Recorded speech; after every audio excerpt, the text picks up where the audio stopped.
ഇനി എന്റെ പ്രസംഗത്തിന്റെ തുടക്കത്തിലെ പ്രയോഗത്തിൽ വരാം. ആദ്യം ലീഗാണോ പിന്നെ സുന്നിയാണോ മുജാഹിദാണോ ഉള്ള ചോദ്യക്കാരോട്, നിങ്ങൾ ഇന്ന് നടത്തുന്ന ഈ പ്രവർത്തനങ്ങളൊക്കെ സ്വാതന്ത്ര്യം ഈ ഭരണഘടനാ പരിരക്ഷയിലൂടെ കിട്ടിയതാണ്. അത് മനസ്സിലാക്കുക. സഭയിൽ വെച്ചൊരു ചെറിയൊരു പ്രയോഗം നിങ്ങൾ പഠിക്കണം.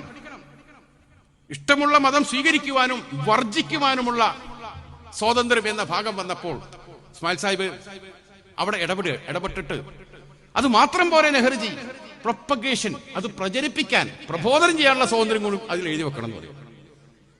ആ ഒരു വാക്ക് പറയാൻ ഇസ്മായിൽ സാഹിബ് വിട്ടുപോയിരുന്നെങ്കിൽ, മുസ്ലിം ലീഗ് വിട്ടുപോയിരുന്നുവെങ്കിൽ ഈ രാജ്യത്ത് വയല് കിടക്കൂല, ഈ രാജ്യത്ത് മദ്രസ ഉണ്ടാവില്ല, ദീനീപരമായ ഒരു അടയാളങ്ങൾ ഉണ്ടാവില്ല. കാരണം പ്രബോധനം ചെയ്യാനുള്ള ഭരണഘടനാ അവകാശത്തിന്റെ പുറത്ത് അതൊക്കെ ഉണ്ടാവുള്ളൂ.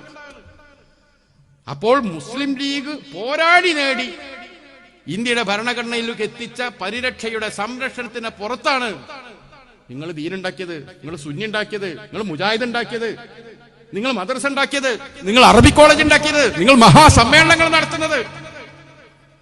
ഏതാ വലുത് എന്നുള്ളത് തീരുമാനിക്കുക.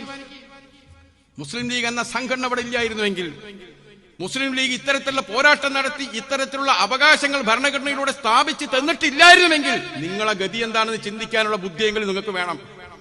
അതാ പറയും, ഇതിവിടെ നിലനിൽക്കണം. ഇതുണ്ടെങ്കിലേ സുന്നി മുജാഹിദ്